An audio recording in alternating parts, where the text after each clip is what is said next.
రమేష్ గారు, Christina fair మీ ఆవిడ think tank కూడా వచ్చారు, ఆవిడ మాట్లాడారు, తిరుపతి వచ్చారు, బెజవాడ వచ్చారు, హైదరాబాద్ వచ్చారు. ఆవిడ ఈ కాంటెక్స్ట్లో మాట్లాడింది, ఎల్ఈటీ తోటి మరో ముప్పు భారతదేశానికి పొంచి ఉంది, తేలిగ్గా తీసివేయాల్సిన విషయం కాదు అని. ఆవిడ ఏం మాట్లాడారు ఒకసారి విందామండి. I wrote 2 books about the terrorists that it harbors. So of course it harbors terrorists. And not only, I mean, Osama bin Laden was caught in Pakistan, of course. Not only does it harbor terrorists, but it uses terrorism as a tool of foreign policy. So I don't think anyone, no right-thinking person, except I will add, in Pakistan, this is not a view that's accepted. So for many Pakistanis, and I certainly agree with the proportionality of the Indian strikes. I think the strikes were apposite. They were successful. They did what they needed to do. But you got to understand that most Pakistanis don't believe that Lashkar-e-Taiba is a terrorist organization. If they're aware of the organization, and of course many in the Punjab are, they think that the Lashkar-e-Taiba is fighting a fair fight, helping to liberate their oppressed brethren in Kashmir. But what I will say about these strikes, unfortunately, this is not the kind of the strikes, howsoever important and significant and on point. So behavior strategically. And so I fully anticipate when we're out of this crisis, some sort of normalcy is going to return again, just as it did after Pulwama. But there's going to be another Pakistan-sponsored terrorist attack, because that's the way that the Pakistan army shows that it hasn't been defeated by India. So and of course, another possible attack, terror attack from LET. India ఆ threat face చేయబోతోందని ఆవిడ హెచ్చరించారు. ఆవిడ she has thorough command over Indo Pak disturbances. చెప్తానండి. Professor Christine fair గారు, ఆమె ఒక అమెరికాలో ఉన్న జార్జ్ టౌన్ యూనివర్సిటీ ప్రొఫెసరు. మన భారతదేశం చాలాసార్లు ఆమె వచ్చారు. ఆమె మన దక్షిణ భారతదేశంలో మన జాతీయ రక్షణ మీద పనిచేస్తున్న మానవ రక్షణ అధ్యయన సంస్థ సెంటర్ ఫర్ హ్యూమన్ సెక్యూరిటీ స్టడీస్కి కూడా వచ్చారు. ఆమెతో మేము మన ఆంధ్ర తెలంగాణలో కూడా ముఖ్యంగా చాలా important meetings on how to control terrorism అనే దాని మీద కూడా ఇదివరకు చేస్తున్నాము మేము కార్యక్రమాలు. సో ఆమె ఒక మాట అన్నారు, మన ప్రేక్షకులకి అంటే మనం చూసే వాళ్ళకి, తెలుగు వాళ్ళకి అర్థం కావడానికి తెలుగులో స్పష్టంగా చెప్తా.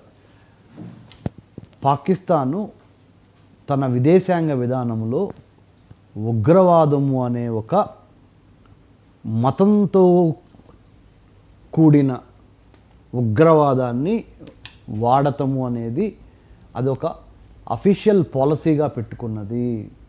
ఇది ఎవరో రోడ్డు మీద వెళ్ళే వాళ్ళు చెప్పే మాట కాదు. ఒక professor of eminence, George town university అమెరికాలో పనిచేస్తున్నాము చెప్పిన మాట. ఫీల్డ్ వర్క్ చేసిన తర్వాత అది ఇక్కడ మీకు చెప్పాల్సిందే. 4 to 5 books అండి, 4 to 5 books. అటు భారత్లోను, అటు బంగ్లాదేశ్లోను, పాకిస్తాన్లోను ఇవన్నీ తిరిగి సమగ్ర సమాచారం తీసుకున్న తర్వాత చెప్పిన మాట. కాబట్టి పాకిస్తాన్ను ఈసారి భారత్ నుంచి కానీ మానవతావాద విలువల్ని పాటించే ఏ దేశం నుంచి అయినా కానీ తప్పించుకోలేదు. వాసుదేవన్ గారు, the fight is not only between Indian army and Pakistani army, no. The fight has gone to the next level of humanism versus terrorism, whereas India is championing the cause of humanism.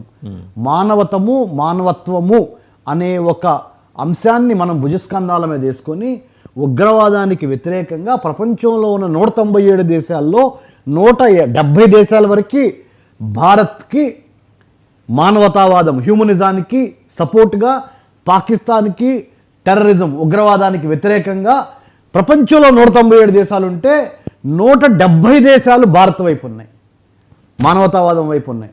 This is the level of the intensity and intent of India against Pakistani terror or Pakistani narrative of spreading the tentacles of terror. అంటే విషకోరలు, ఉగ్రవాద విషకోరల్ని మతం అనే దాంతో జోడించి Pakistani government చేస్తున్న ఈ ఈ కుయుక్తులు బయటకు వచ్చేసినాయి. ఇప్పుడు ప్రపంచం మొత్తం అర్థం చేసుకుంది.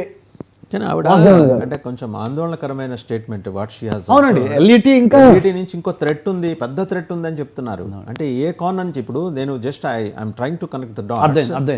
నిన్న బంగ్లాదేశ్ నుంచి ఒక ఇస్లామిక్ ఫండమెంటలిస్ట్ బెంగాలీ భాషలో మాట్లాడిన వీడియో వైరల్ అయింది. ఏమంటాడు, మేము హిందువులను చంపుతాం, కాఫీర్లను చంపుతాం, వీళ్ళని చంపడం చాలా ఈజీ, వీళ్ళు పిరికి వాళ్ళు, వీళ్ళు రక్తం చూస్తే భయపడతారు, వీళ్ళు గోమూత్రం తాగుతారు, గోమయం తింటారు, తాబేళ్ళని తింటారు, వీళ్ళని చంపడానికి 70 ఫైటర్ జెట్స్ అక్కర్లా, 7 ప్లేన్స్ కూడా అక్కర్లా, నేను ఒక్కడినే వెళ్తాను, ఒంటికి బాంబులు కట్టుకొని సూసైడ్ బాంబర్గా వెళ్తాను. మనకి ఖురాన్లోనే చెప్పారు, అది ఆడ మాట అట్టర్ చేశాడు, ఖురాన్లోనే చెప్పారు. అలా వాళ్ళు 300-400 మందిని చంపి మనం చేస్తే మనకు అక్కడ స్వర్గంలో అల్లా ఎదురు చూస్తుంటాడు మనల్ని తీసుకెళ్ళడానికి. నేను స్వయంగా కలకత్తా వెళ్తున్నాను, సూసైడ్ బాంబర్స్ని అక్కడ పెట్టబోతున్నాను. నేను డాట్స్ని ఎట్లా కనెక్ట్ చేస్తున్నట్టు ఏప్రిల్ 17 మునీర్ మాట్లాడాడు, 4 రోజులాగా ఏప్రిల్ 21 మహమ్మద్ యూనస్ మాట్లాడాడు, 22న అటాక్ అయింది. అటాక్ తర్వాత సబ్సిక్వెంట్ డెవలప్మెంట్స్ అని మనం నిన్నటి వరకు చూస్తూ వస్తున్నాం. ఇక్కడ మునీరు ఎప్పుడైతే లోకల్గా అతనికి థ్రెట్ వచ్చింది ఆర్మీలో, ఇమీడియట్ లెఫ్టినెంట్ కల్నల్ బుఖారీ, అలాగే అతను అపాయింట్ చేసిన national security adviser general Asim Malik ఇతనే అపాయింట్ చేశాడు. వీళ్ళిద్దరూ ఇతని మీద తిరుగుబాటు చేస్తే but to save his skin ఇప్పుడు అతను మహమ్మద్ యూనస్తో కలిసి బంగ్లాదేశ్ నుంచి టెర్రర్ క్యాంపుని ఇటు పంపిస్తున్నాడు కలకత్తా ద్వారా. డాట్స్ని కనెక్ట్ చేస్తున్నాను నేను పెద్ద ఇందులో రీసెర్చ్ చేసింది కూడా ఏం లేదు. డాట్స్ని కనెక్ట్ చేస్తే మనకి ఈజీగా అర్థమవుతున్న విషయం.